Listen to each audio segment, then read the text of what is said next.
And here we go live. So as we go live here, we're probably going to have more and more people jump on. This was not actually anticipated, I do not think.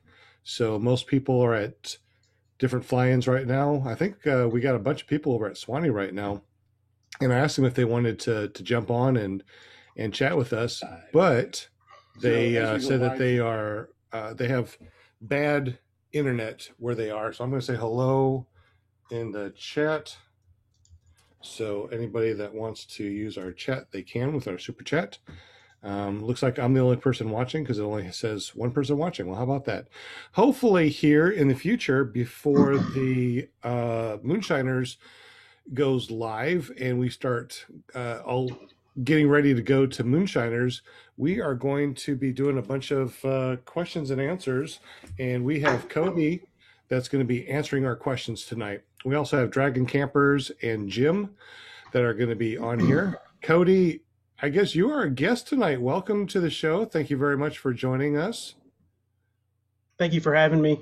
Well, absolutely, my friend. I know. Oh, Linda Anderson just jumped on. She's our cheerleader. Welcome, Linda Anderson. Woo!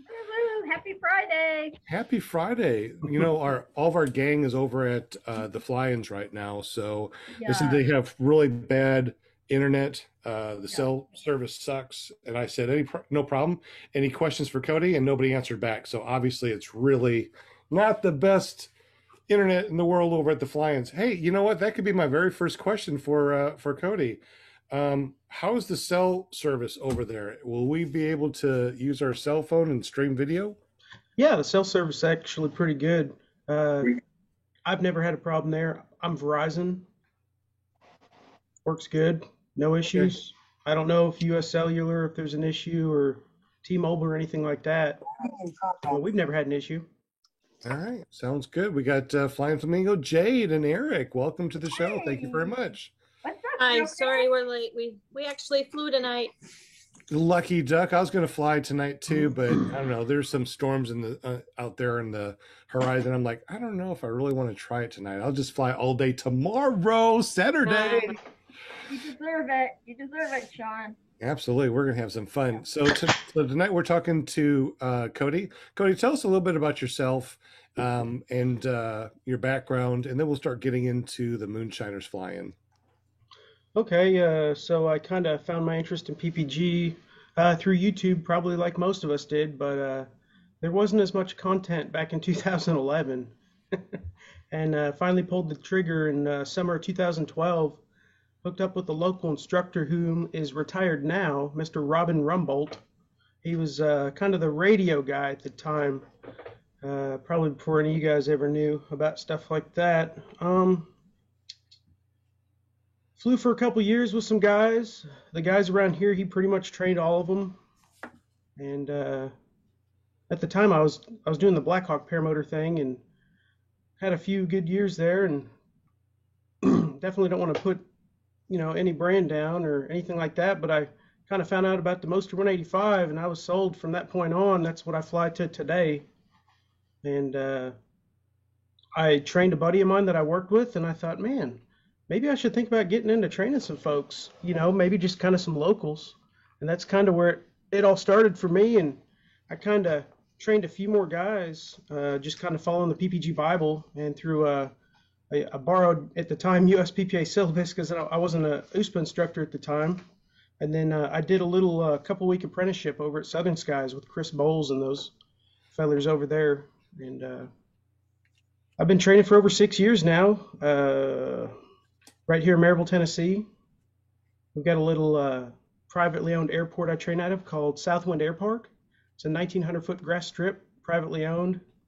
There's like 3 hangars on the property. Until last summer, I've literally never seen a single aircraft take off out of there. They keep it mowed, and we pretty much have it the whole time. And it's been just a lot of fun, and we're super grateful to have that piece of property to continue to train on. I hope the gentleman that owns it lives forever. That would be awesome. I see down at the bottom on your screen, you have some, what is your SMPPG? What is that? Yeah, Smoky Mountain Powered Paragliding is our name of our company, Smoky Mountain Paramotor. and we've got a website right now. We're going through a lot of changes right now. I kind of switched internet guys, and it's actually one of our pilots that flies here locally runs a business hosting websites on his servers, and he asked me if, hey, you need some help with that, and I was, yeah, sure. So he's helped me out on the website stuff. I had a photo shoot about 3 days ago. Had 6 brand new paramotors here at the time until yesterday. Two guys came by and picked those up. Been very busy these first 2 months of the year. I can't believe it. I don't know where it's coming from, but so I got a guy editing some photos for me right now, and those will be on the website pretty soon too. So pretty excited about that. Cool. I know a lot of people are probably wondering, it's like, why do you not know what his what SMPPG is? I ask a lot of questions I already know the answer to. It's so you guys that are probably wondering, I'm asking the questions for you. And there's a lot of questions, especially when it comes to fly-ins.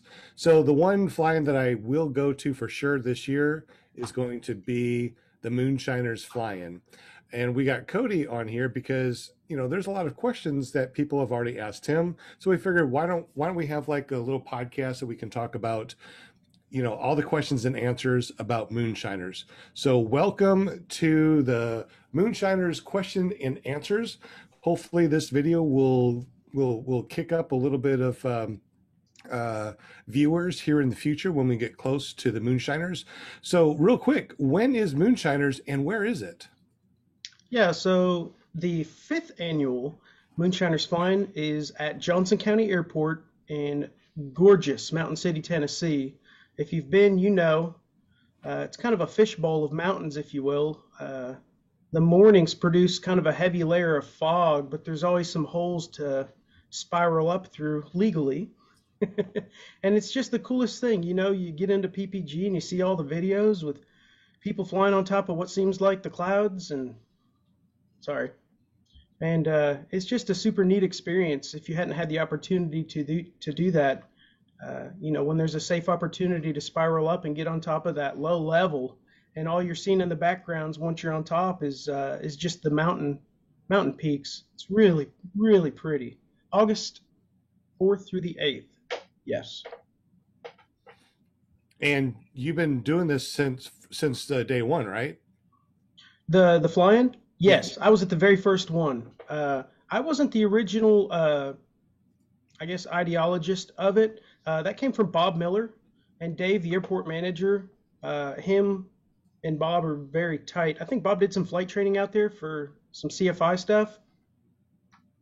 Okay. And essentially, it was Bob's idea hey, Dave, we should do a paramotor flying out here. So the first couple years were real low key just to kind of test the city out with everything.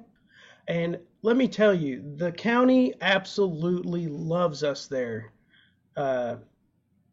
Dave's telling us if we get a chance, once we get up, fly over the city, people are real happy. Of course, obey the law, but we've never had a single complaint about this flying in 4 years. And then as far as, injuries or anything like that, I think one guy rolled his ankle one year. But other than that, it's just been a smooth sailing operation. That's really cool. I'm showing right now online. You can go to ppgzone.com and check out your 5th annual Moonshiners fly-in. Not only that, but you can join the community and actually talk about the Moonshiners and what you've seen. We're also going to be putting on a gallery where you can upload all of your photos and videos of Moonshiners. And if we get at least 50 people that would like to buy a calendar, we're actually going to be creating calendars for all these different fly-ins. So we had some questions and answers that we talked about before the show started, Cody. Can you tell us some of the questions that people normally ask and the answers? Yeah, so the biggest question I get, and it's probably asked this at a lot of fly-ins to people running them, is, can we come early? And I spoke to Dave about this beforehand, and I think he came to a conclusion that since the last few years people have wanted to come early, he's allowed them to come early And essentially, how he charges for the event is just per pilot per night. It's $20 a night. That includes a shower and the FBO. Um, every night before the 4th that you're there is just half price, $10. Oh, wow, $10 that's a day. nice. That's really Yeah. good. So, yeah, if you wanted to show up 2 weeks, 2 weeks early, you're more than welcome to. Dave is with open arms, just loves people, great guy, super cool guy. It's like my, I don't know, grandpa, if you will, for aviation stuff. Super sharp, older gentleman, loves to have a good time. That's cool. Well, I know there's a bunch of questions that we talked about. Are there, what are the other Yeah. questions that you normally get that So- you need to answer? Johnson, Mountain City is a small town. I've actually got a screen share here Okay. just to give people, because people, ask kind of about lodging and restaurants, and see if I can pop this up here. Can you see that in the middle of the screen there? I see something so tiny it's very hard to see. There we Okay. go. Now I see it. Okay. So there's a lot of little mom and pop places. If you kind of scale through this list, there's a lot of barbecue, a lot of Mexican, a lot of a couple seafood places. If that's coming through right now, you can kind Yeah, of so- browse. So I see that you're just Googling Mountain City, Tennessee restaurants. Yes. Okay. So just to kind of give a quick run through, there are several places to eat, and there's a few grocery stores as well. But if you notice, a lot of these restaurants, a lot of them aren't, like your mainstream stuff that you would see in every other little town or whatnot. Can you zoom in on where the airport is on this? Yeah. This? So, of course, No, here's kind of our, I'm sorry, I meant the other on the Google. The one well, I that you mean, the one that you just had a second ago. can you see this here? I can see that. Okay, so here's Johnson County Airport. You come in here on Crackers Neck Road. I know. Crackers what? Crackers Neck is the name of this road. Crackers Crackers Neck. I don't think I'll forget that. It cracks me up every time I'm leaving the joint. I always catch that sign. So you come in on Crackers Neck, hang a left. You're scaling the side of the airport. Coming right through here. You turn in. The FBO is right here on the left, which I actually made a little map. Oh, nice. In red- Where can we see this map? I can share this image to you, and you can put it on your Okay, thank you. info page. Yeah, we'll do this. Yeah, we'll definitely do that after the podcast. Yeah, so it's a lot bigger than it looks on maps, I promise. Where do we camp over there where it says camp? That's where we pull in over there? Yeah, so I'll just start off here. As soon as you pull in on the left, immediately you're going to come to a gate, and I've got the key code. I'll share with you guys later. But here's the FBO on the left. This is where you stop. You go in, you see Dave. There's a piece of paper on the counter with all the rules and info about the airport. And then pay for camping. You pull in, and all this in the orange area, this is all the camper parking Oh, wow. and vehicle parking. So you can kind of get an idea there. And then the pink is LZ area. And again, it's a lot bigger than it looks. And then all this green box is also LZ opportunity, if you will. You're allowed to launch and land anywhere in here, pretty much anywhere on the runway. Wow. What Dave typically does is during the flying hours that we're flying in the morning and the evenings, he actually issues NOTAMs. So we don't have to worry about too many aircraft, obviously, trying to come in and out. Excuse me. And if there is an aircraft that's going to be inbound, you'll see Dave drive out here with his little yellow Jeep with flashing lights on it. And if you see that, that just means, hey, there's a plane getting ready to come in. It's 5-10 miles out. Respect the glide slopes of the aircrafts and just, get the heck out of the way. Gotcha. There's avgas there. I think he said it was, for the guys that like to run avgas. I think it was like $4.50 or $5 a gallon. He keeps like Amsoil and Pennzoil, two-stroke oil. Um, bags of ice. You can buy bags of ice there. I think it's like $3 a bag. Do you know how much the oil is by any chance? I don't. Okay. I don't. By chance. All right. Um, We'll get that information and we will add that to the description down below when we okay. get the chance. Now, for anyone that's got a motorcycle or a dual sport, this area is big in recreational riding. There's a place over here called Doe Mountain. So right across the way here is Doe Mountain recreational area. And Dave in the FBO sells day passes to be able to ride on all that property. If you ride dual sports, there's all kinds of mountains and roads to ride all through here. If you see it right here.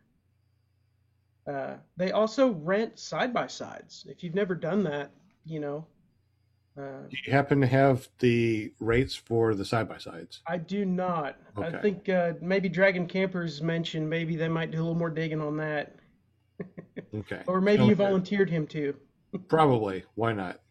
Yeah, but I always bring a motorcycle. All of my students, graduated students, regular local flyers, mainly because of me probably, we all have motorcycles now. So in the middle of the day when we're kind of scratching our butts, we go ride motorcycles. And there's tons of rivers to swim in as well. As you know, August, it's going to be hot. Oh, yeah. So what's the temperature usually Well, about that Generally, time? was that June, July and August are typically probably the two hottest months of the year. Fair warning. Right. I forget the name of the river, but we take off up this way. There's a river. There's also a lake. We go to a boat ramp at the lake here, Watuga. There we go. Yeah, and we go put our butts in this water too. If you want to bring a kayak, you can kayak.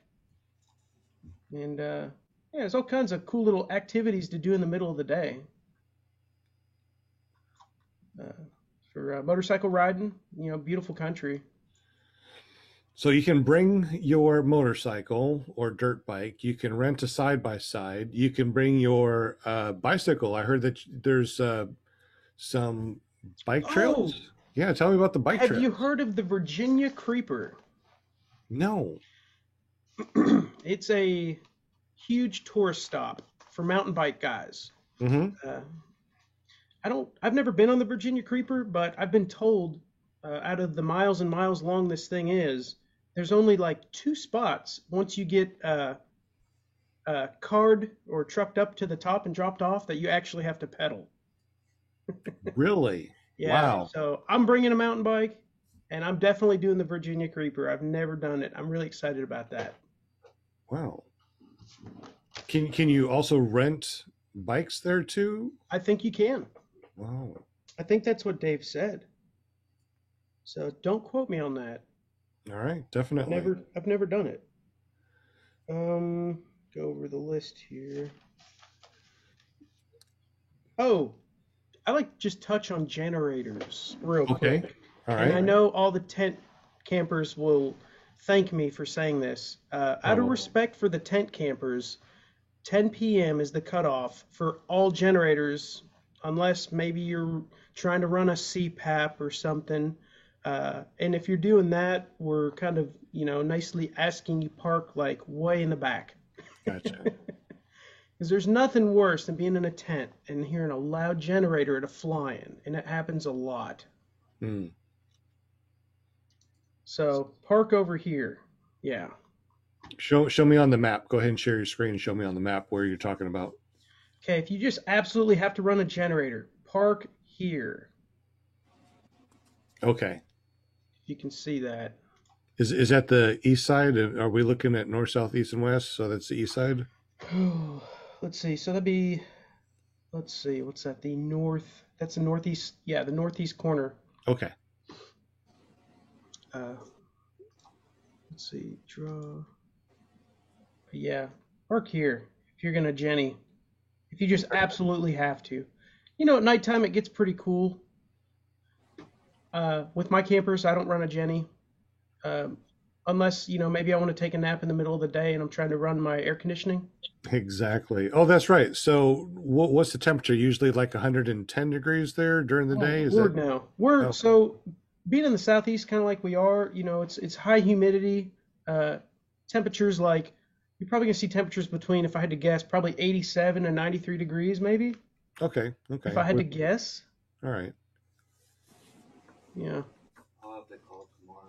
So Sometimes, oh, go ahead, Jade. there's a question in the chat. Josh Perry said he got here late, but wanted to know if we reviewed the hookups, dump stations, and he said at Endless Foot Drag, we had tent campers at opposite end of the runway, so generators could be run all night on opposing ends. So is that a possibility at all? Let me just I heard the word dump station. So two things. First, and I'll get back to that. When you pull in through the gate, there's a water spigot, so you can fill your fresh water tank before you park your camper, so you don't have to haul it. I know I never haul my water. And the other thing is when you leave, there is a dump station. If you want to drain your black and gray tanks or whatnot. And then, I'm sorry, what was the second half of that question on the? Are there any hookups, electrical hookups, or is it just generators? So technically, there's not really any hookups. It is just kind of an airport. There's one section every year they've kind of halfway reserved for us. I know that sounds really crappy, but let me go back to the screen share real quick. So technically we park right here, and we get a little a cord, if you will, just there's like two outlets right here. We Okay. can't use much. It Gotcha. trips the breaker really easy. But this is kind of the moonshiner parking, if you will, just because we like to hang out and do all that stuff too, as I'm sure a lot of you will. I would recommend, if there's groups of you coming that are your buddies, maybe if you wanted to get there a few days early to make sure you get to park with your buds. I don't know, just a thought. Probably not a bad idea. Okay. Makes sense. So what was the second end of that question? I apologize. I answered half of it. He asked about, he said at Endless Foot Drag, we had tent campers at the opposite end of the runway, so the generators could be run all night on the opposing end. Yeah, so most fly-ins I've been to, you'll get to a section of the camping area, and sometimes you'll see a sign that says, like, no generators beyond this point, or something like that. We don't really have that, because if you see the property, the way it's laid out, it's kind of weird. Typically, the tent campers tend to accumulate right outside of where the moonshiners park. Let me do that one more time. So the moonshiners park here, and then over the last 3 years, we've had a lot of tent guys somehow, for some reason, kind of accumulate right here, which would allow for anyone that just has to run a generator to come completely 100% to the other end of the allotted camping area. Mm-hmm. We try to please everybody, you try the best we can. And I have a question. Okay.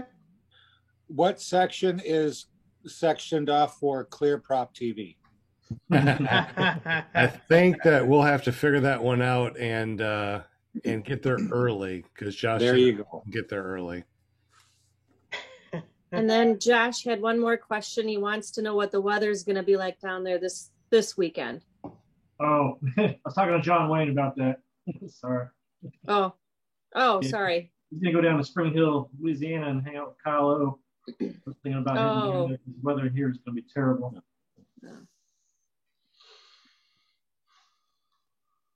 And never trust a skinny chef. Shane says, sorry, he can't make the show. His cell service is bad. But he says hello to everybody.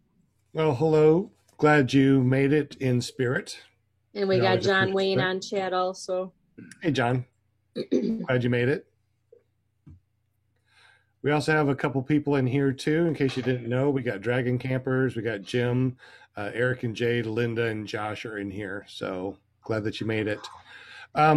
What other questions have we talked about before the show, Josh, that you have answers to? There's something about a place to eat or get alcohol, or what's the alcohol rules? Okay, so as far as I remember, you can't buy alcohol at any of the restaurants, but you can buy alcohol at the grocery stores and some of the convenience stores. Not sure what that's about. So I guess if you're going to a restaurant, you might want to have a beverage or two before you go in, I guess. It's kind of like a Bible town, if you will, kind of still a little old school. Mm-hmm. So possibly a dry county. Yes, ma'am. Okay. Okay. So if we could bring our own if we wanted to, but we don't want to flaunt it. Is that what is that what we're talking about? Yeah, I think. Again, I can't comment on that. As far as airports go, and you know, I think from what I remember traveling down there with my parents years ago is, yeah, it's not supposed to be seen. I think that's kind of the rule of thumb anywhere, you know, sporting event or, you know, get together or whatever. Maybe if you just don't make it an issue, I don't think it is an issue. Okay. So don't make it an issue. Yeah, Gotcha. just, you know, have a few beverages in your little styrofoam cup or whatever and Okay. have a good time. On those maps that you had on the computer, you don't have to bring them up, but how far away is the airport from Main Street? So you're less than 4 miles from Okay. that Main Street town, kind of known as Mountain City. That's the main Okay. drag. So there's 2 ways to come in. Also, I would recommend as much interstate as possible, because if you end up going through the back roads way, it's beautiful, absolutely beautiful. If you like scenery, I would recommend it. If you don't, and I guess if you're coming from North Carolina, you wouldn't see it anyways. But if you're west coming east to the event, maybe take an extra hour and just enjoy the scenery. A lot of those roads wind back and forth with the river, and it's absolutely gorgeous. Do you remember any other questions that we talked about that you have answers to? Oh, I have something. Okay. So, overdoing this event the last few years, a buddy of mine put onto me, and some of you have heard of it. It's called either RV Share or Outdoorsy. Mm-hmm. I sold my camper because I used it 4 or 5 times a year.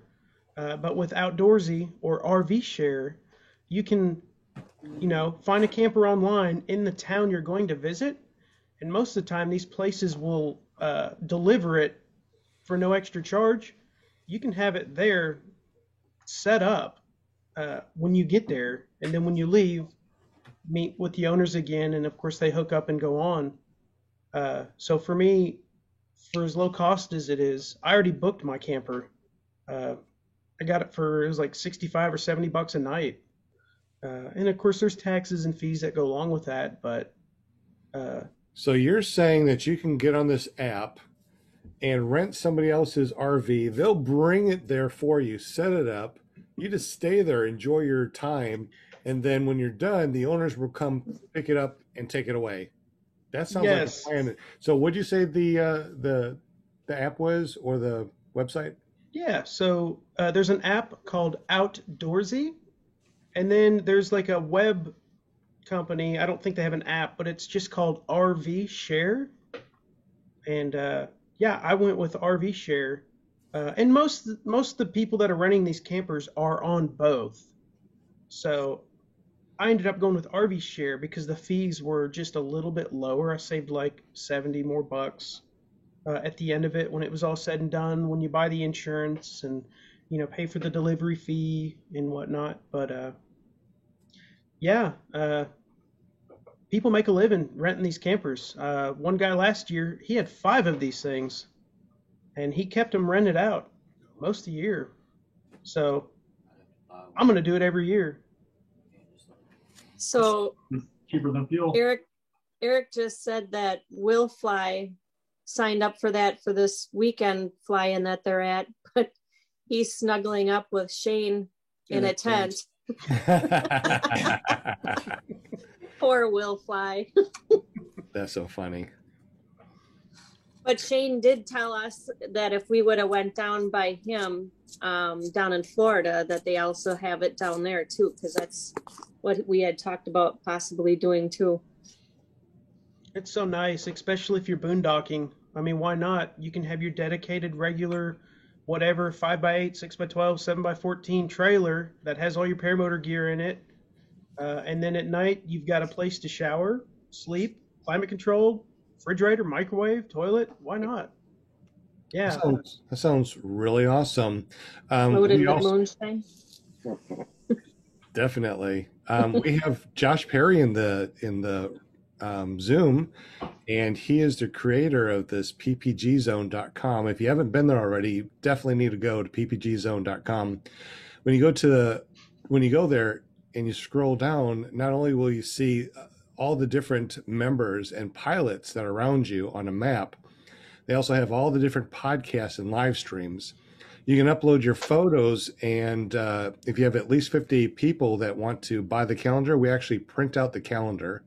We have a really cool wind section that checks your wind, so you might want to check that out. You got your fly-in events. So when you go to the fly-in events and you go down, this has all the different fly-ins, and you can get some really good details. So you go down to August, the 5th annual Moonshiners Fly-In. When you click that, here's all the information about Moonshiners. And then see right next to it, you have the PPG Zone group. When you click that, now you can talk with all the pilots that are going to be there between August 4th and the 8th of this year, which is 2021. So you might want to check that out. Hey, Josh, do you want to talk more about that if you get the chance, if you want to?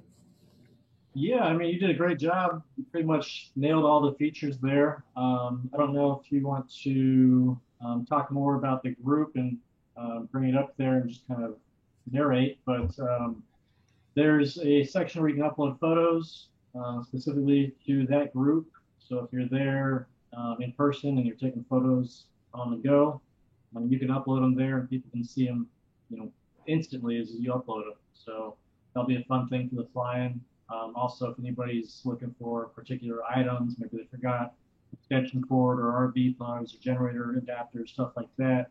So you can just throw a quick post, hey, I'm looking for some of these supplies, anybody got this? So those are just some kind of use cases we thought about using groups for the fly-ins and events. We got the Paramotor podcast page, which we're looking at right now. And this just kind of gives you all the information on all the podcasts that I'm aware of. So you can quickly come here at a glance, get some information, click on any of one of the links, whether it's an Apple Podcast, Google Podcast, SoundCloud. You can just play it from here or on the go. You can take a look at the member map, see if there's anybody in your area that you want to fly with. You can send them a private message, say, hey, I'm new. I'm not the best pilot, but hey, I want to go fly. Are you willing to fly with me? And make some new friends. That's how I made all my new friends. We're just online on different Facebook, Reddit, social media places. So it's my goal to just kind of make this an all-in-one location for pilots to get event info. I'm building a classified section that's going to be coming in a few months here. So I'm open to new ideas, suggestions, features, anything that somebody thinks that I can do better. Just bring it up and let's make it use on the the all-in-one place to go. I see you. You're right there. That's so cool. Yep. So yeah, that's really neat that that you can actually go there and actually. There seems to be so many different things that you can do on this website, which is really awesome. So resources and wind. I checked this out. This is really cool. So you have, so I can actually go to where I live, click this, and not only does it pull up this wind date, but it also pulls up all the different wind in different miles per hour, shows Yeah, if so there's this any is- wind shear. This is an app I made. It's called Wind, just wind.ppgzone.com. It's based off the NOAA RAP model, the Rapid Area, I want to say refresh model. It's the same data set that Ryan Carlton uses. So we both pull our data from the same exact place. If you were to compare the data, it's pretty much identical. Some of my formulas I rounded up differently. There's also some of these red lines you're noticing here. Yeah. Those are for wind shear. So if you scroll up here, you have some settings in the upper right-hand corner in the hamburger menu there. Yeah, so you can set your wind shear speed. So right now it's set to 8 miles an hour. So any layer that has more than an 8 mile an hour difference between it will have a red highlight in it. Same with wind direction. So if you want to, so you can see the red lines kind of changed. You can see right there at 1,300 feet, between 1,300 and 1,800 at 7 p.m., there's a good wind shift directional change there. Wow, yeah, there is. Some intense speed on too. So expect some shear there. So you can go in there, play with it all. It's mobile responsive. It'll work on your phone. So you can use it out in the field. You can just hit the little GPS button and pull it up right then and there. And again, I'm always looking for ways to improve. So if you guys have some feedback or ideas, shoot them my way. Is there a email address that we can talk to you? Send you or what? It's going to be josh@ppgzone.com. All right, that's easy enough. Any questions in our panel that you would like to ask, or if you guys see any questions in the chat that you'd like to share? No? Is there any other questions that we talked about before that you had answers to? I know we talked for about an hour. Was there any other questions that we talked about that you have answers to, Josh? I'm sorry, Cody. I was actually just messaging Dave Garris at the airport,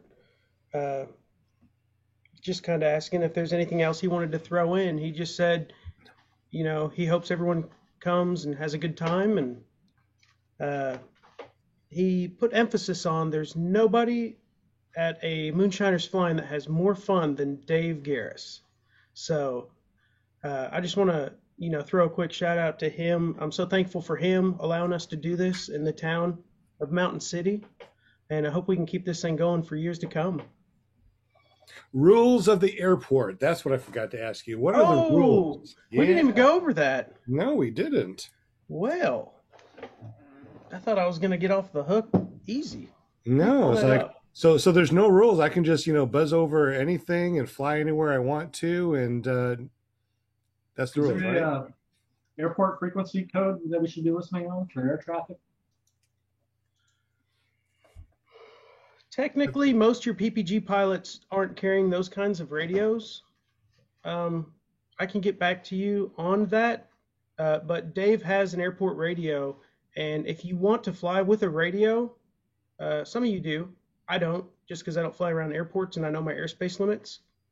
But Dave keeps a radio, and it's probably not a bad idea for you to be able to hear incoming and outgoing air traffic. But again, too, kind of the rule of thumb, like I spoke about earlier, is if you see a yellow Jeep down on the asphalt, the runway, the tarmac, the apron, with a flashing light, that means, hey, look out, incoming. So something's coming in. It's going to be in a glide slope. Be respectful. As you know, under FAR 103, we have no right of way to anything. So, just look out, use your head. And I'm going to talk to Dave some more, but I'm pretty sure he's going to keep, he keeps a radio on him at all times. And if something's coming in and you're flying and you have a radio, he will let you know, incoming. And you can get me that frequency, and yes, I'll put it in the description down below, so we will know that in the future. Yeah, and any information we get, you're more than welcome to update the flying event on PPG Zone, Sean. Excellent. Yeah, that's an excellent tool. Thank you for that, by the way. Um, okay, so a couple rules regarding the airport. 5-mile-an-hour speed limit. Of course, people, pets, little airplanes taxiing around. Watch out. No flights directly over airport hangars. There's a lot of tower antennas coming up out of those things. It kind of looks like a lot of those guys might be doing amateur radio or something. So they're hard to see. So don't fly over the hangars if you can help it. It's very tempting, but stay in front of the hangars. If you're going to come buzz the LZ, be 100, 200 feet up at least if you're going to fly over anything. Is there a course, we section talked we can go about- foot drag? What's that? Is there a section we can go foot drag? A section? Yeah, the whole runway, man. Okay. I got here late. I missed that part. We talked about generators. Typically, of course, generator usage during the daylight hours. But we have a 10 p.m. curfew on that. Again, we touched on that earlier as far as, if someone needs to run a CPAP at night, that's 100% understandable. But just, park the other end of the camper parking. We talked about Dave's yellow Jeep and his strobe light on the top. That means something's coming in. Okay, so throughout the day, too, usually in the mornings, Dave will say, hey, I've got a guy coming in to fuel. This is one of his planned stops, and he's really good about letting me know, and then I kind of pass the word around, to you. You pass the word around to your neighbors. Hey, I got a guy coming in around between 10 and 11 or something, so just if you're up, just watch out for that. The gate code, we'll put this in the description or on PPG Zone or whatnot, but the gate code when you get there, when you need to get through, is 1223. Yeah, 1223. And then when you're leaving, of course, it opens automatically. Again, there's 2-stroke oil nav gas for sale right there in the office. Bags of ice. There's concession sales in the office. It kind of runs on an honor system. Chips, candy bars, coffee, stuff like that. Always have safety in mind while on the ground and in the air for everyone to have a memorable and happy experience. Dave Garris, Airport Manager, Johnson County Airport. That's pretty much the rules. Any questions on that from anybody? Any questions in the chat, guys, about the rules? Oh, actually, I do have one to add. Yes. Probably regret saying this, but a lot of guys that have gone to a lot of fly-ins, they hear this at every fly-in they go to. It's kind of the golden rule at every fly-in. Would anyone by chance know what that golden rule is? Don't be a douche. Oh, so close. I'll take it. Don't be a Richard. Never been to a fly-in. How do you know? Oh, that's just the golden rule when it comes to flying paramotors or anything in general in life. In life, don't be a dick, and your life will be fine. Don't, when you're flying paramotors, don't be a dick. Just be nice to everybody. Everything will be great. I think that covers everything. Just that one rule. I think so. Practice common courtesy. Mm-hmm. Use common sense. When you said don't fly over something because of towers. What did you say? Don't fly over the hangars. The hangars. Okay. Coming out of some of these hangars are some tall antennas. Like I said, I don't know if some of these guys practice amateur radio. Also, behind the hangars, up on the hill behind the airport, are some high tension electrical wires, if you will. Can you show on the map real quick where they are? Sure. Thank you. Give me a minute here. Sure, no problem. So how many did you have at the last couple of years? How many? Yeah. So on average, except for the first year, on average, we have averaged between 80 and 114 pilots annually. Oh, wow. Okay. Are there going to be air bosses? More than one? I didn't hear what you said. Is there going to be more than what? Are there going to be like volunteer air bosses? So typically we've not done that in the past. It's something that can definitely be discussed. We have 5 months to get that sorted. Typically everyone's ran this thing pretty safe. We've not had any incidents yet, and I'd like to keep it that way. But I think as the event gets closer and closer and you see the Facebook attendance for people going gets higher and higher, we may have to implement an air boss to safely allow for people taking off and actually coming into land. Okay, since I've never been to a fly-in, what is an air boss? I'll let someone else answer if someone wants to talk. Does anybody else know what an air boss is? Basically, air traffic control. Yeah, so a buddy of mine, for a few years there, the beach blasts, the last 3 beach blasts that ever happened, I went to all of those. And my buddy Matt Finley, who's a local there in Panama City Beach, actually works in law enforcement, him and his wife, and they're really good friends with John Black. We were just down there 3 weeks ago for a week. We flew absolutely Sunday to Sunday, all day. Love the beach. But anyways, Matt Finley has always run the Air Boss, and he's helped to keep that a safe event. And yeah, it's probably not a bad idea. How does that work if we don't have radios? I mean, what does the air boss do? Just have Okay. flags and do this number? Yeah, or so what? typically a guy will have some flags or he's wearing a neon vest and he's got a whistle, and essentially there'll be a couple guys lined up getting ready to take off, and like you go and you're running, and if your wing falls over, okay, stop, move out of the way, next guy, and that gives you a chance to, go back and get in line again, if you will. But there's several areas here to lay out a glider and take off. But at the moment, and again, this can be changed, at the moment, because we have so much area, we can actually designate a takeoff area and a landing area if this thing gets, big enough. That'd be really cool. Is there a safety briefing that will be going on every morning and evening, or how does that work? Some fly-ins do that, some don't. We've kind of been a little more laid back on that, in the sense that most people that come to this thing have been to some fly-ins, but a lot of guys haven't. The sport's been growing ridiculously crazy in the last few years. So, like yourself, Sean, this may be the first fly-in for a lot of guys. So as far as a safety briefing, how would that go? I mean, what would a normal safety briefing sound like? Yeah, so I've actually never led a safety briefing before. I've always had other guys kind of do that portion, but typically we'll say, hey, this is a mandatory meeting. You have to be here at, let's say 5:30 or 6 a.m., a little bit before sunrise, because a lot of guys want to, hit that sunrise flight, right?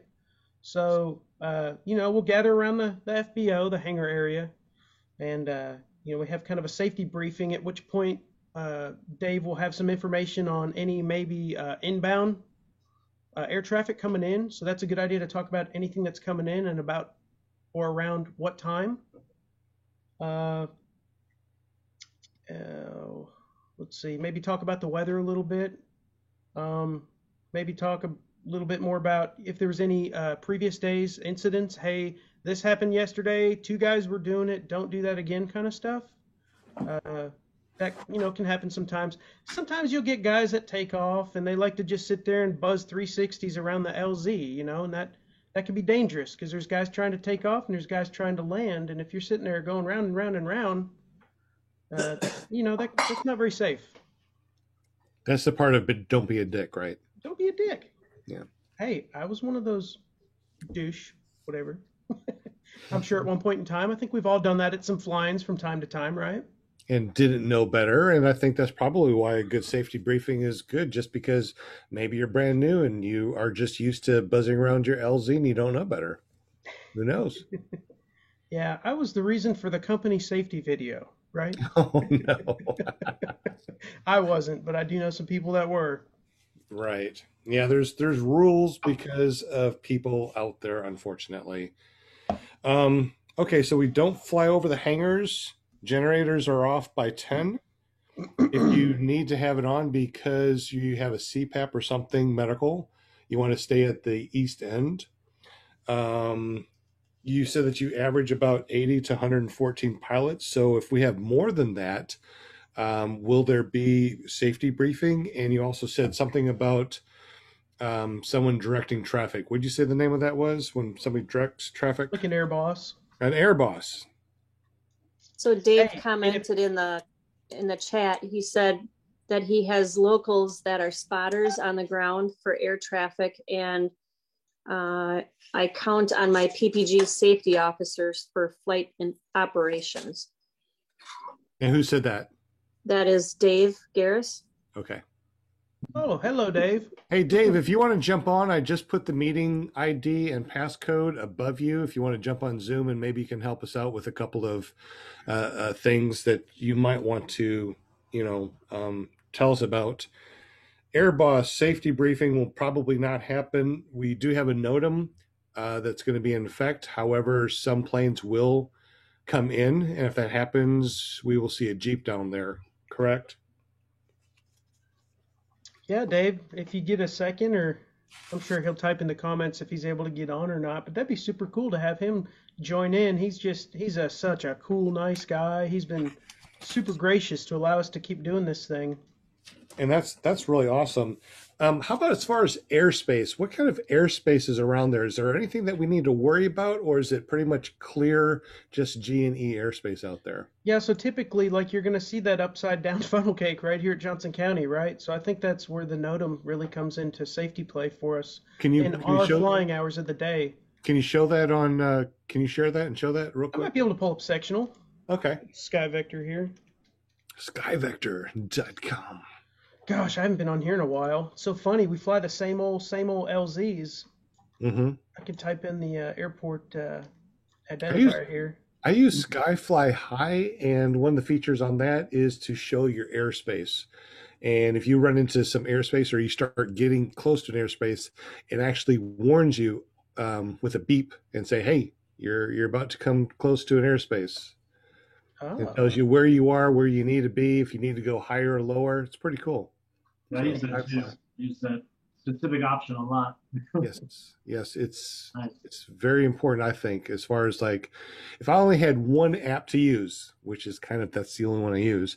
Skyfly High is great for airspace, and then I use the PPGPS for fuel, because it has a fuel gauge on there, give you an idea of how much fuel you have, which is great.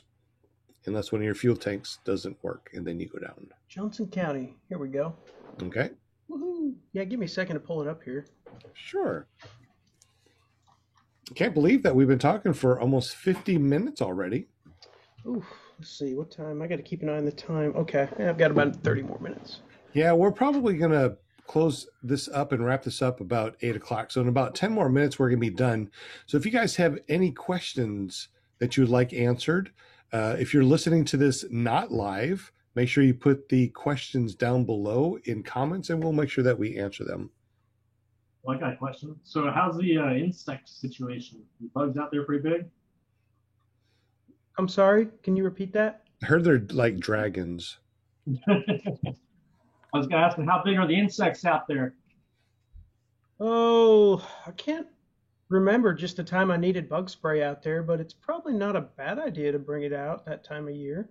Well, out here, probably about, was that August or so, into July, we got spiders that'll just parachute off into the sky, and as you're flying along, you'll just get spiders on you, and your net will be covered in spiders. It's terrible. No, thank you. Remind me not to go up there and fly with you now, Josh. Darn it. All right, go ahead and so are we centered straight into this? Yeah. All right. Gosh, I haven't looked at a sectional in a minute. Okay. We typically don't touch on that until PPG3 stuff, because most of the LZs we train off of, we already know the limitations, if you will, in regards to other local airports and, like military airspace and whatnot. But exactly. For guys that kind of know what they're looking at, here you can get a general idea. Of course, here's your airport right here. Some towers. Was that 6,300 here?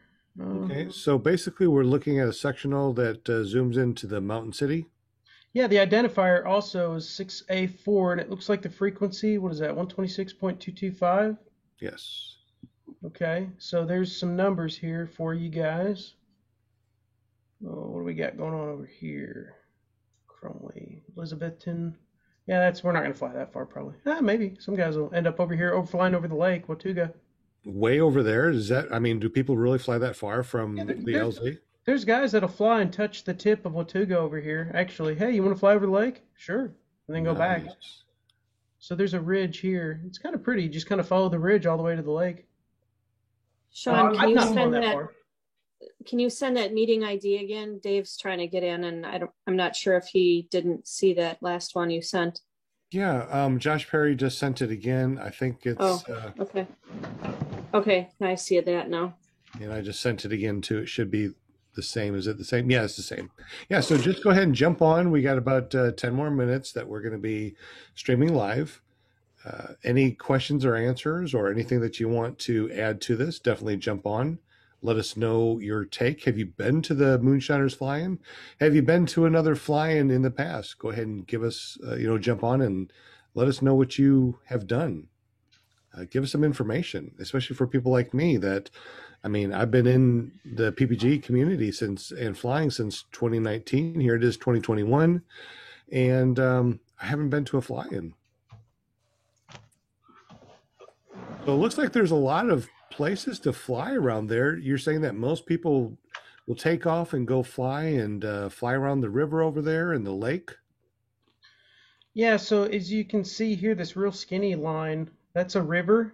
Mm-hmm. So in the middle of the day, we'll get on our motorcycles, and there's a spot, I want to say it's about right here. We can park the bikes. It's a gravel parking lot, and you can sit your little hot bottom down in the river, and it's so refreshing.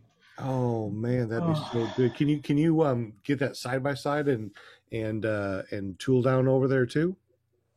Well, they may rent DOT legal side by sides to zip around the town. But if I had to guess, can you put it on the chat? Dragon Campers found some links. He's going to post them in the chat in just a moment. Campground. All right, I'm with you guys. If you can hear me now. Hey, Dave, how are you, buddy? Dave? I'm doing great. Yep, figured out the Zoom meeting to get on with you. Good deal. You're shooting my hometown here. So what did I miss? We probably missed everything. So let's go ahead and start from the beginning.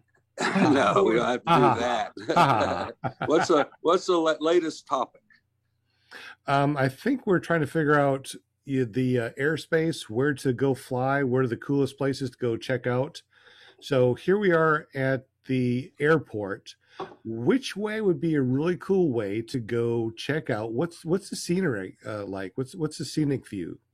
Any direction other than loitering over the landing and takeoff zone. Exactly. You can basically head out to the south and to the north. We've got Doe Mountain to the north, and we've got Stone Mountain to the south. Both of them are around 4,000 feet MSL. That is correct. You're going in the right direction there. The only thing that I require is not loitering around the ends of the runways, the glide slope areas coming into runway 24 and runway 6. Gotcha. So yep, stay away from the approach ends of those. Anything else is fair game. The locals love y'all to come fly around the Forge Mountain and the places where people live on the sides. I've been told that a lot of them, while the PPGers are in town, will plan to have dinners out on their porch so they can watch guys and women fly by. Okay, so, really cool. So where's that exactly? Go ahead and show me real quick. Forge Mountain, take your pointer and go to the right-hand side of that 4-lane road, correct? Now go to the north, which would be up to your upper right. On the other side of that big road to the right. Yep, your hand's on it right now. That is Forge Mountain, and it goes over the town of Mountain City. And we've had a lot of paramotor guys go and go tell everybody that we're in town. They'll go fly over the town of Mountain City. Mountain City. Okay, so they have no problem with PPG pilots flying over Mountain City.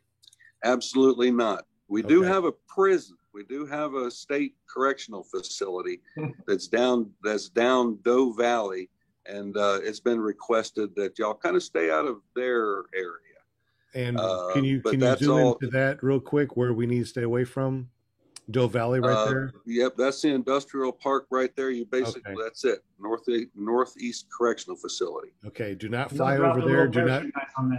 All right, so do not foot drag the correctional facility. Gotcha.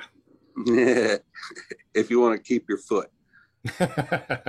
Gotcha. So stay up, what, northeast where the Mountain City is, fly around the valleys, lots of outs, it looks like, too. Yes, yes. You can go along the ridge, and we use that with full-scale aircraft too. We'll go and I've got a kind of little slalom course on Dome Mountain that I regularly go down, and you can turn to the left and turn to the right and be at altitude again. So what is the ground, what is the height above sea level at your airport? The runway is at 2,240 feet MSL. Wow. So you guys are. So we're already starting off with a little bit of high altitude. Makes a few more steps on the running for sure to get airborne. Is there any differences in G airspace? Does G airspace go up to 1,200 there? Yes, it does. We are an uncontrolled airspace, meaning we don't have any kind of tower and we don't direct planes. We are in the Tri-Cities regional airports, TRACON. So they take and handle all of our IFR traffic. Okay. I have automated data surveillance broadcast antennas bristling the hangar over here. So nowadays I can see all the bit of traffic that's coming in and out of our airport like as if I had radar. Typically there hasn't been any problem just because of the times of days that PPGs and fixed wing aircraft fly. They don't conducively fly at the same time. So that we haven't had really any incidents or even as much as a close call in the area. This event does coincide with a buddy of mine up the road who has a free fly off of Tater Hill. It's a competition that he runs up there. And what I do is I call a NOTAM in for the whole region. Anybody that's from the Boone to the Abington area are alerted through the FAA NOTAM system that there's going to be paramotor and para activity in the area. What's the altitude that NOTAM goes up to? Oh, 18,000 feet. Oh, wow. Yeah. The guys up there at the free flies, they'll sometimes get up to 14 and 15,000 feet if they catch a good wind. That is really cool. One of the things that ClearProp TV was talking about our group was to get there and get up to at least, 10,000 feet. But if you got to NOTAM all the way up to 18, we might just have to test our luck. Okay, give it a try, big guy. I know, right? So is that from morning to night, that NOTAM, or is there a certain time that's active? I put the NOTAM out for the entire duration of the event. From the 4th until the 8th? Correct. Okay, and the only time that we will have airplanes coming through are the ones that are going to be stopping there. You're going to let us know in advance that we have air traffic, and we just need to stay out of their slope. That is correct. And you'll also be alerted by ground communications. I heard y'all mention earlier, I've got a yellow Jeep that I put lights on, and when we are alerted of an inbound aircraft, we go running up and down the runway. So it's pretty obvious if you're within the area that you can see the activity. I also have a lot of the locals who have volunteered to be ground spotters. They pretty much are positioned throughout the event, keeping an eye on different areas of the sky. Everything is reported back to me. We have two-way communication radios with us at all times. And so we try to keep as good eye on it as possible. Would it be probably a good idea for pilots to have at least an air traffic radio that we can listen in on while we're at the fly-in? Oh, well, sure, that'd be great. Any even scanner that you can buy at Radio Shack or online or something that'll pick up the airband frequencies. That's a Our good airband idea. frequency is 122.7. When you're on the ground, I have a loudspeaker that's attached to the hangar that's attached to that comm frequency. Oh, okay. So if you're on the ground, you can hear it already. But if you're in the air, it's never a bad idea to know everything that's going on around you. Okay, so we have G airspace from ground up to 1,200 feet, and above that, we have E airspace all the way up to 1,800 feet. That's in the NOTAM. That is really awesome. Did I say 18,000 feet? I meant 18,000 feet if I said it wrong. I think you said 18. I think I'm sorry, and I have to correct myself. The NOTAM only goes up to 16,000 feet because anything above that's IFR. Oh, okay. So we can go up to 16,000 feet while we're Correct. there. Okay. And that's MSL, right? Correct. Mm-hmm. Okay. Mean sea level. Well, that sounds like a very fun trip. Is there anything else that we might need to know about as far as things that pilots may have questions about that you may have answers to right now? Well, in the past, we've really tried to work out the generator issue. There's a lot of people that come down to camp outside their cars and tents, and the generators have always been an issue. So I'm just coming out publicly again and asking.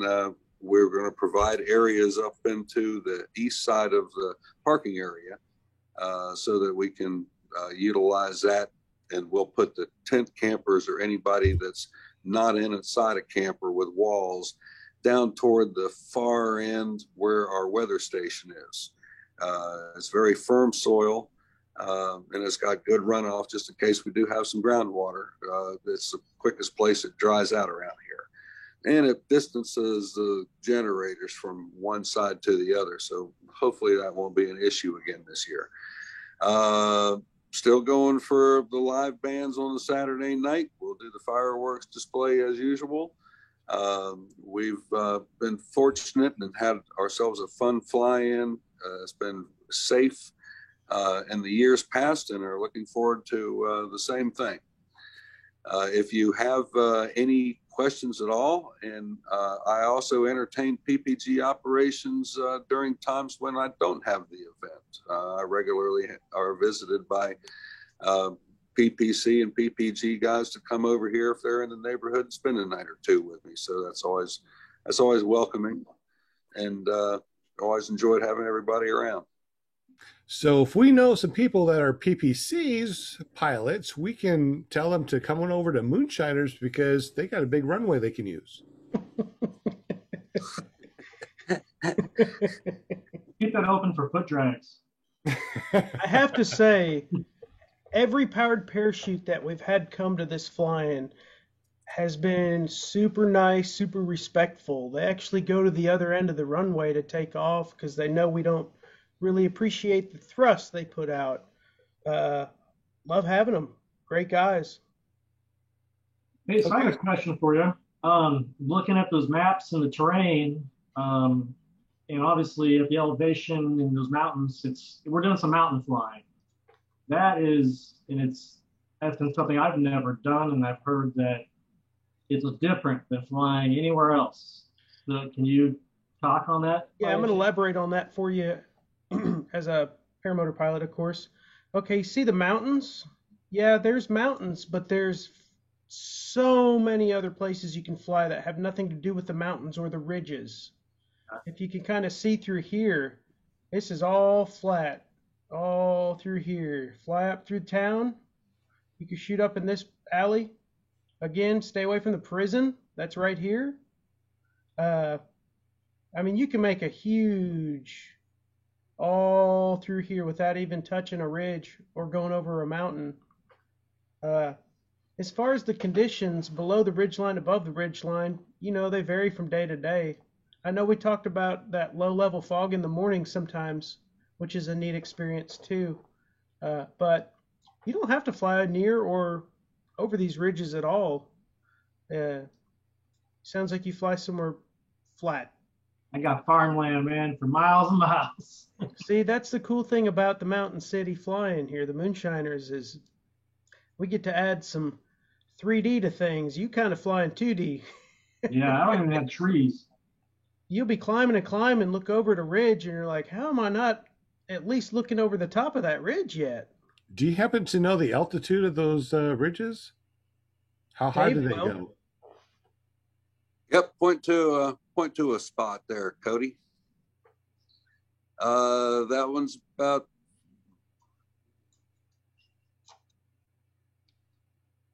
all right in there where its section is about 4,200 feet. The one that's below it toward the runway, that's about 1,600 feet. That's about 1,400 feet. And these are off of the runway height. These aren't MSL. These are AGL.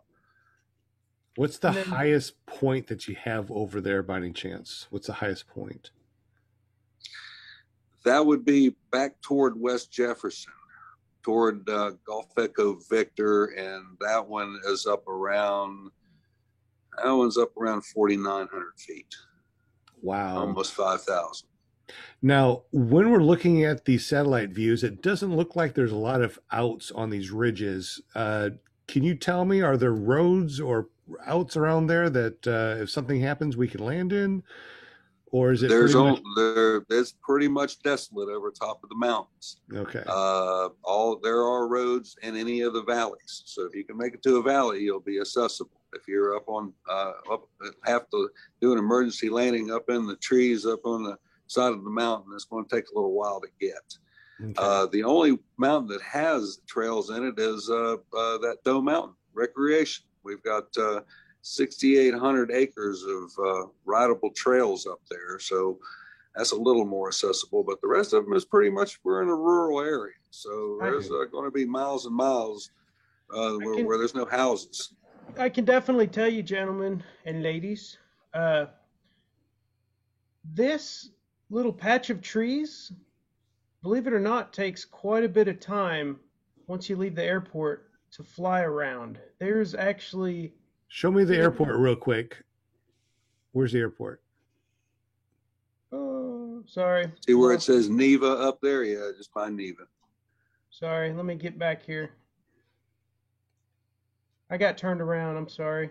That's no problem. I'm sure the scale of this is massive. Yeah, it looks incredibly huge. Like, so. Here we go. All right. All right. So, again. So there's the airport. Okay. This patch here. A lot of guys will take off, and they'll fly down here. Just for scale, what's the length of that runway? 4498. Okay.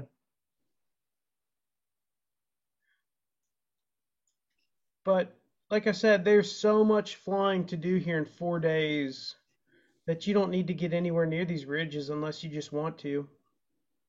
You're really going to be surprised. Just getting around this thing right here takes a little bit of time. If you're listening to this podcast, please go over to clearproptv.com and check out the audio version of this. Now, where is the lake that most people want to go down and check out after they launch? Where is that located? That's Watauga.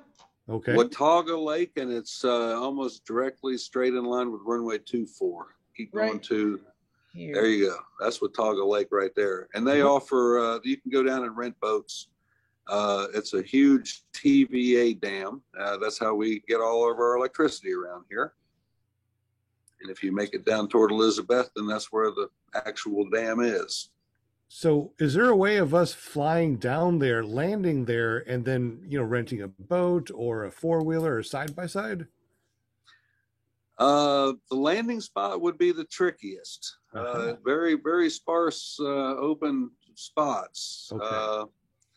You might be able to sneak one into one of the marinas. It'd be about the only place that I could think you can get into. Okay. Most will take and drive down there. They'll fly here at the airport in the morning. They'll load up into the cars and head down there as a group. There's also the Doe Mountain Recreation. You can go over there and rent side-by-sides or bring your own motorcycle or side-by-side with you. There's also the Virginia Creeper Trail, which is up just across the line, up in right across the line of Virginia. A lot of people head to that. We've got Boone, North Carolina, right around the corner, and we've got a lot of things here, right here in Mountain City. Shops all over the place. We've got good local restaurants and a good welcoming community up here. So you'll enjoy meeting the locals. Everybody's friendly. It sounds like everybody's friendly. How far is Johnson City? Johnson City's about an hour drive. You have to go down around Watauga Lake to get over there. They got great music over there. I was just mentioned. Up in the Laurel Bloomery, there's they have a music festival up there every year. Well, except for last year because of COVID, but that drags in people from all over the country. Now, you said that you're pretty close to the border. How long does it take to fly to the border to say that we've, flew from Tennessee to some other state? Well, it's been a couple of guys set out there a couple years ago, and they were able to actually go to 3 different states in one flight. They took off from the airport. They headed right over the crest. You can see where the Tennessee-North Carolina line is, just to the right of your cursor there, and then fly a little bit up to the north and drag your foot across the Virginia line and then back down. That is cool. It's not uncommon. If I had a Cessna Citation come in here yesterday, and just on his approach to the airport, he flew over 3 states, and that was just to land. Now, how far is it from the airport to the Tennessee border and to the Virginia border? It was about 4 miles from the here to the North Carolina line. You can kind of see where he's pointing there. There's Mountain City, and there's a line right there. A little bit further up to Virginia, 12 miles possibly. Oh, that's definitely doable in one trip. Yep, that's pretty much the line they took. That is so cool. Hey, guys, leave me a comment down below. Let me know who wants to go and fly in 3 different states when we go over to the flying over at Moonshiners, because I want to. How about as far as like getting up to 16,000 feet? Who wants to do that? Leave me some comments down below. Is there any more questions that anybody has in the chat? We have one. Yes. Dave, if we would come a day or a couple days early, would we still be able to fly? Absolutely. Flying? Okay. You can come over here and fly any day of the year if you wanted to. I never turn anybody down. You can come as early as you want and stay as late as you want. Camping fees before the event is $10 a night for the spot. Okay. Thank you. And then once the event starts, it'll be $20 a night per pilot. Got it. Good deal. Sounds like fun. We're planning 4 days of travel just to get there, and hopefully we can do it in 2 or 3 so we can have an extra day to fly. Great. Wow. That's gonna be so cool. Good to hear. Any other questions in the chat or on the panel before we sign off? Going once, going twice. Anybody? Did we hit all the questions, Cody, before that we talked about before we went on air? I think we covered everything in my notes. So unless anyone has anything, just a last minute question. And again, this event's 5 months away. I'm sure we'll get together another time or two before the event to go over some stuff. There's going to be a lot of people maybe that didn't get to see this one, but as events near, attendance starts going up, and I'm sure we'll make another little video. How do we register for this? I mean, do we just go there and pay, or do we need to pre-register? just show up and I'll meet you at the gate. Well, that's easy enough. So Dave, you were not on here when we had asked if you can put we request a PPG Grandpa area for us for camping. Well, it sounds like you're going to be coming here early. So the only spot that I reserve here for the camping is for the original moonshiner guys that kind of got me turned on to putting on these events here. They get the coveted spot, but if you show up early, you get your pick of the litter here. Where's the coveted spot that we can't go to? So maybe Cody, can you bring up the Yeah, the I'll map go ahead again and real show. quick? I'm going to go ahead and Yeah, he show that knows. again. I know we did kind of early on. Cody's one of the original members, so he knows. So Dave, I don't know if you saw this little map I made. Kind of explains it all, and we talked about it earlier. But again, you come in here, blue line, you turn in. There's a gate here. The don't FBO's see on it. the left. I don't see it yet. You got to share your screen. There we go. Sorry. And First once time again, using Zoom. if you're listening to this, make sure you go over to clearproptv.com and actually watch what we are talking about. So, like I said, you come in here, turn in. FBO's on the I'm left. there. And again, the orange is the parking area for camping. This area right here is the Moonshiners area. Uh-huh. Kind of where we park every year. And then we get some tents right here. We get a lot of tents right here, actually. So stay over on that side if you don't have a generator. Stay over on the other side, on the east side, if you have a generator. If you have to run a CPAP, park over here Okay. at night, if you will. If you just have to run a generator. No, we park over there.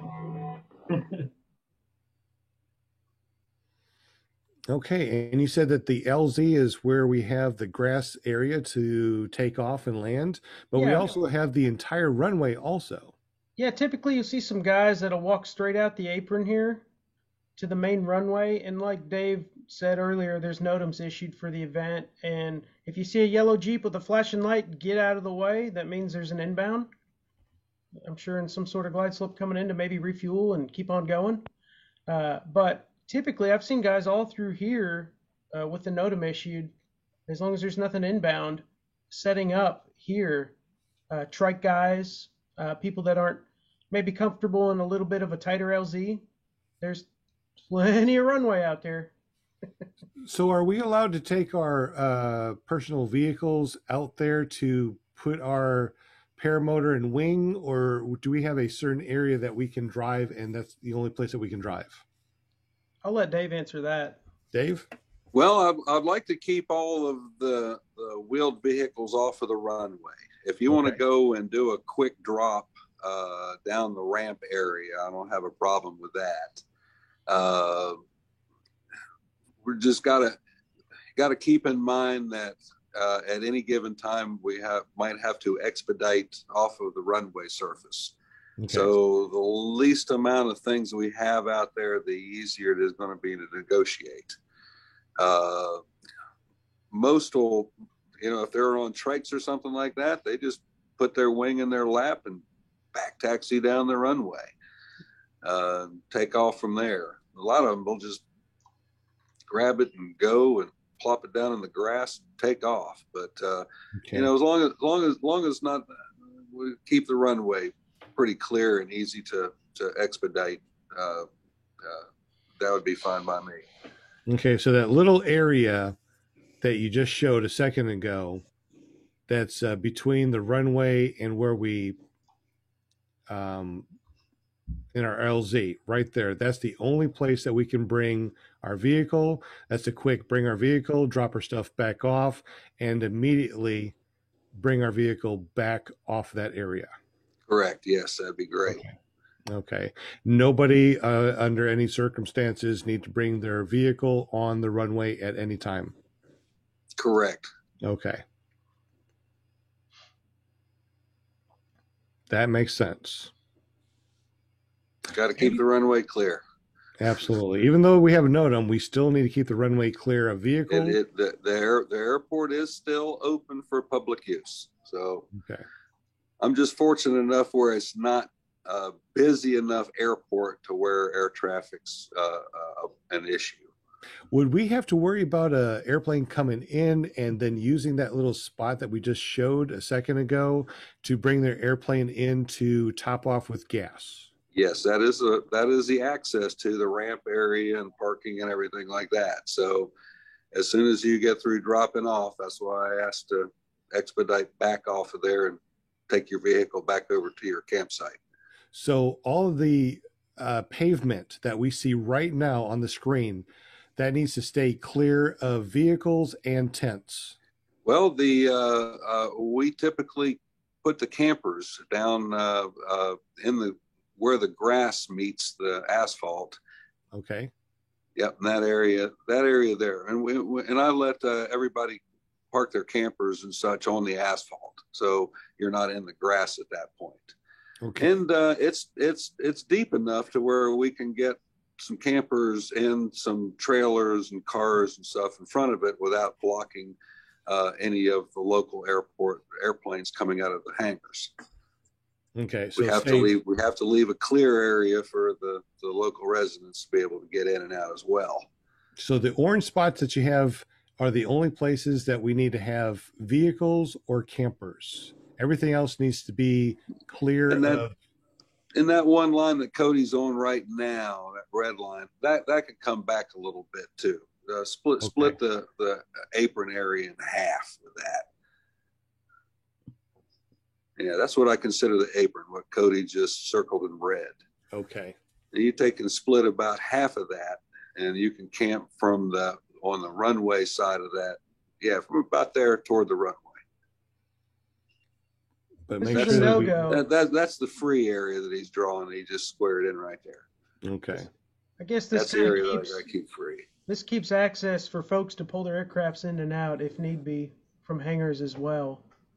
So this is kind of a free area, like he was saying. That's where we typically put the campers. Yeah. But we still have to watch out because if someone pulls out their airplane, we're going to get some sort of wash from their prop. So we need to make sure that we are clear from that too. Well, I will be the one pulling the planes out of the hangars since I'm the insured party here at the airport. And what I typically do is pull them over and so that when they fire up their prop blast, it's basically pointed at the jet fuel tank and away from anybody's equipment. Where's the jet fuel tank? They're lined up. They're lined up right in front of that what's called the ramp, the area between the apron and the runway. Okay. Yeah, where the FBO is, where the hangar that's circled in red. Okay. It's right on the other side of the parking lot from that. Okay. So it's not an issue. Okay. Good. Okay. Any other questions for Dave or for Cody? Man, that's an old picture. I've cleaned this place up a whole lot since then. Is that better? Can't see it as bad? Yeah, there you go. I know this logo's been repainted. It looks gorgeous. Replace that whole apron, new car parking lot, fences all over the place, concrete ditches. So during our fly-in, make sure you take some good pictures of this area and then send it to Dave and send it to Cody. So, we have a brand new Google image. Dave, I actually last year put out I got a free camper coming back this year because he took the money shot looking at the airport during the busiest time on Saturday night. And it turned out to be my shot that I used for promotional on the Facebook page. Oh, that's awesome. Now, you said also, too, that you're going to be doing fireworks on Saturday? Fireworks. I'm trying to line up the band. Pickled Beet or the Beetroot Catering Company is going to set up a tent this year instead of trying to bring food back and forth from their restaurant. We've got a gentleman coming up here from North Carolina that's going to roast a pig and provide barbecue Wow. in the evenings. Is that free? Is that free of charge, or that's something that we need to donate some money to? I'm sure he's going to have a little bit of charge for it. He's coming to do it for me for free. He'll probably just sell the barbecue stages for X amount. I don't know what his price is going to be. That's nice. That's awesome. So you got a band, fireworks on Saturday. So if you only are able to make it one day, make it Saturday, right? That's the big day. Yes, sir. Good deal. So where do they set up the bands then? I put them in the main hangar. In the main hangar. Okay, and then we got one question. Can vendors set up there also? Yes, tell them to give me a call and we'll negotiate out what the vendor charge would be. Okay. Awesome. How do they get up with you, Dave? You can call the airport. I actually live here at the airport, and the telephone number is 423-727-1223. We will add that to the show notes after we are done with this podcast. Is there any other information that we want on the show notes and the description down below? Anybody, Dave or Cody? I think that about covers everything. Unless, we get some questions that trickle in. There's a Facebook page for the event. More than welcome to send a message if anyone has anything in particular they didn't want to discuss about on the show or whatnot. That's one way. Is there a .com that we can go to? Not yet. Not for the event. We haven't started a website for it yet. Okay. We might need to think about that. I think I'm the king of .coms, and we might need to think about something like that.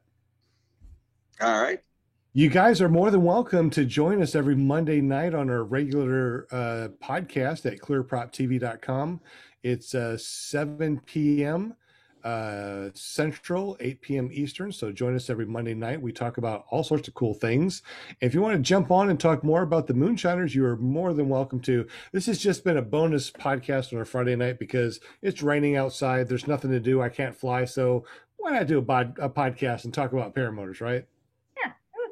I enjoyed it. Just kind of hanging out with everybody, like I'm liking this, and what do you call it? Just sitting back, chilling. Just kicking back and enjoying life. I learned a lot. I listen to everything. You know me. I just this is good. Thank you. Bill H said even club cars carrying a paramotor. So can we bring club cars and one wheels and all those other fun things to fly-ins? They usually do. That's a good question. Yeah. They usually do. I've seen some pretty odd transportation devices that you guys bring up here. I'm sure. That is so funny. Hey, Sean, real quick. Yes. I'm sorry, but I have to run off of here. I just want to say thank you again to you. This is my first Zoom I've ever done. Thank you, Dave, for allowing us to do the flying there every year. I hope it goes on for years and years, brother. And for the rest of you folks, it was really nice meeting you, and I can't wait to see you in person at the event. Thanks, Absolutely. Cody. Yep, thanks, Cody. I'm sorry I've got to run, but we'll catch you in the next one. Definitely. Yeah, we're going to go ahead and kill the live stream. We appreciate everyone jumping on, all the questions and answers. If you have any more questions, please post them down below. We'll get them to the correct people. We'll get them answered for you. And have a wonderful day. It is Friday night, so go out there and have a life. Go out and dance with your significant other, right? Okay. Y'all have a great day. Thank you so much. Okay. And we'll catch you Monday on clearproptv.com. See y'all later. Bye, guys. Good Peace night. out. Thank you, Dave, for jumping on too. Oh, you bet. Sorry I was late. No problem, Bye. bud. Good See night, y'all Linda. soon. Good night, John Wayne, Dragon. Good night. Bye. Good night, y'all. Thank you so much. Appreciate y'all.